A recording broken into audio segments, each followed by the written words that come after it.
Hello everyone. आज की इस वीडियो में हम जानेंगे प्रकृति को और रिलेशनशिप को।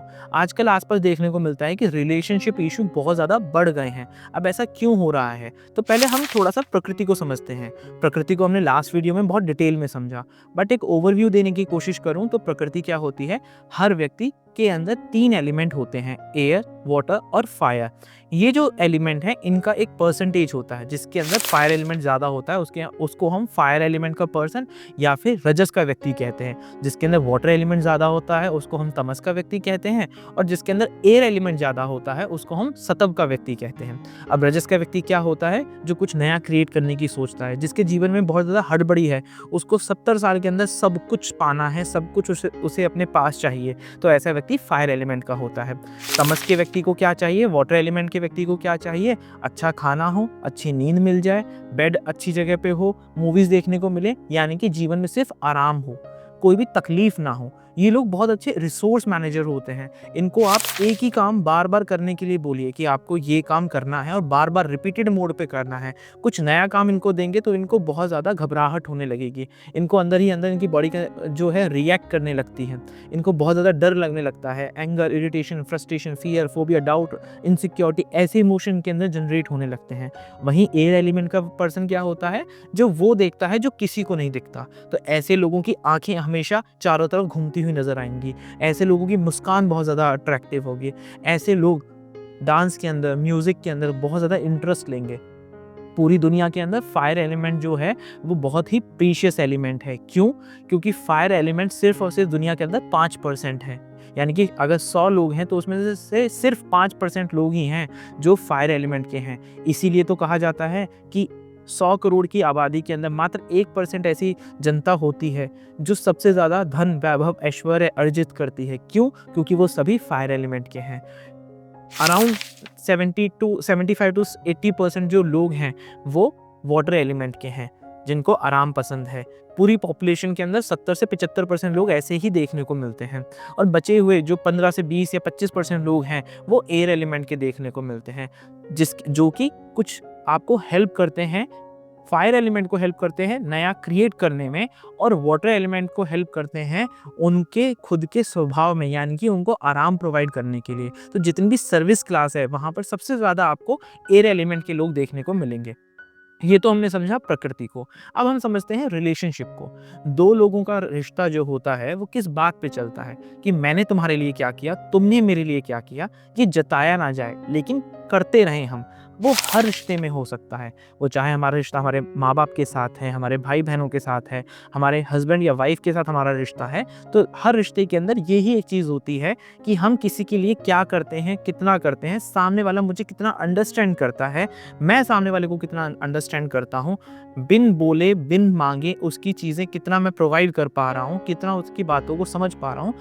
इन्हीं कुछ चीज़ों के ऊपर कोई भी रिश्ता टिका हुआ होता है। अब रिलेशनशिप इश्यूज होते क्यों हैं? मान लीजिए मैं फायर एलिमेंट का व्यक्ति हूँ, तो क्या होगा कि मुझे कुछ भी सुनाई नहीं देगा।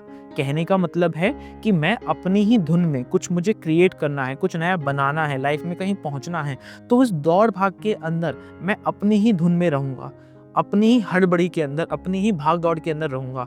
तो ऐसे लोगों को बहुत इजीली एक डायलॉग सुनने को मिलता है, अरे इनको कितना भी कहो इनको कुछ सुनाई तो देता ही नहीं है, क्योंकि इन्होंने अपने कान बंद कर लिए हैं समाज से, दुनिया से। क्योंकि ये अपने आप के लिए जो टारगेट सेट कर चुके हैं, जो गोल सेट कर चुके हैं वो बहुत बड़े हैं, तो उनको अचीव करने के लिए समय लगता है, पैशन लगता है, पावर लगती है, कॉन्फिडेंस लगता है, अपना पूरा जीवन ये उसके अंदर दे देते हैं, जिसकी वजह से रिश्ते साइडलाइन हो जाते हैं। वहीं वाटर एलिमेंट के व्यक्ति के लिए क्या होगा कि अरे इसको तो कुछ दिखाई ही नहीं देता, इसको मैं इसके लिए इतना करता हूँ, इसको समझ में नहीं आ रहा, मैं इतनी चीज़ें ला कर देता हूँ, इतने काम करके देता हूँ, इसके बिना कहे मैंने वो इसकी फैमिली के लिए ये किया, इसके लिए ये किया, इसको दिखाई नहीं देता। तो वाटर एलिमेंट को दिखाई ही नहीं देता। और एयर एलिमेंट को जो है, गांधी जी के 3 बंदर है ना, एक को सुनाई नहीं दे रहा, एक को दिखाई नहीं दे रहा, एक बोल नहीं पा रहा है। तो वो कौन है जो तीसरा बंदर है जो बोल नहीं पा रहा है? वो है एयर एलिमेंट का पर्सन। अब इन लोगों के साथ एक बहुत बेसिक टेंडेंसी होती है कि आप इनको बहुत सारी चीज़ें बोलते रहें, करते रहें, इनको गुस्सा भी आएगा, इरिटेशन भी होगी, इनको आपको के ऊपर चिल्लाने का भी मन करेगा, लेकिन ये कुछ नहीं करेंगे। ये उन इमोशंस को दबाते रहते हैं, अपने अंदर भरते रहते हैं, भरते रहते हैं, तो ये अपनी भावनाओं को व्यक्त नहीं कर पाते। इसलिए रिश्ते में सबसे ज़्यादा ज़रूरी क्या होता है? दूसरे अपनी कहना और दूसरे की सुनना, यानी कि अपने आप को दूसरे इंसान को अंडरस्टैंड करवाना और दूसरे इंसान को अंडरस्टैंड करना। जब ये एक बेसिक ट्रेट का जो इम्बैलेंस क्रिएट होता है लाइफ में, तो वहाँ पर रिश्तों में प्रॉब्लम आनी शुरू होती है। अगर हम ये समझ जाएँ कि मेरे साथ जो व्यक्ति खड़ा है या मेरे फैमिली में ये जो व्यक्ति है, ये किस प्रकृति का है और हम उसकी प्रकृति के अनुसार उसको ट्रीट करना शुरू करें, तो हम देखेंगे कि हमारी लाइफ के अंदर काफ़ी ज़्यादा खुशियाँ बढ़ जाएँगी। फॉर एग्ज़ाम्पल, बहुत ईज़ी सा एक आप काम कर सकते हैं। घर के अंदर कोई भी वाटर एलिमेंट का व्यक्ति है, तो उसको हफ़्ते में 1 दिन आप उसकी मनपसंद जगह पे घुमाने के लिए ले जाइए। उसके मनपसंद जगह पे खाना खिलाने के लिए ले जाइए और आप देखेंगे ओवर अ पीरियड ऑफ 1 और 2 मंथ्स आपके घर के अंदर सेविंग्स बढ़नी शुरू हो जाएँगी। क्योंकि वाटर एलिमेंट जो है वो एक रिसोर्स मैनेजर जो है वो बहुत अच्छा है, तो वो रिसोर्सेज़ को बहुत सहेज के रखता है। एक काम को बहुत रिपीटेड मोड पे करना हो तो बहुत अच्छे से कर पाता है। तो ऐसे लोगों को अगर आप आराम देंगे, उनकी जो खुशियाँ हैं, अब उनकी खुशियाँ सिर्फ़ 2 चीज़ों में हैं, खाना और सोना। अगर ये 2 चीज़ें उनको बहुत अच्छे से प्रोवाइड कर दी जाए, तो अल्टीमेटली उनका मन रिसोर्सेज़ को बचाने की तरफ, सेविंग की तरफ होने लगता है। तो आप ये एक टेक्निक आप आज़मा कर देख सकते हैं। तो आज की इस वीडियो में समझा कि रिलेशनशिप कुछ चीज़ों के ऊपर आधारित होते हैं। अगर हम सामने वाले की प्रकृति को समझ जाएँ, सामने वाले के नेचर को समझ जाएँ, उसके अकॉर्डिंग एक्ट करें, उसके अकॉर्डिंग उसको बेटर फ़ील कराएँ, तो हम देखेंगे हमारे रिश्तों के अंदर भी सुधार आएगा। क्योंकि हर रिश्ता प्रकृति के बेसिस पर ही चलता है और जितने अच्छे से आप अपनी प्रकृति में रह सकते हैं, उतना ही आप अपने रिश्तों को, अपने फाइनेंसेस को, अपनी हेल्थ को अच्छा रख सकते हैं।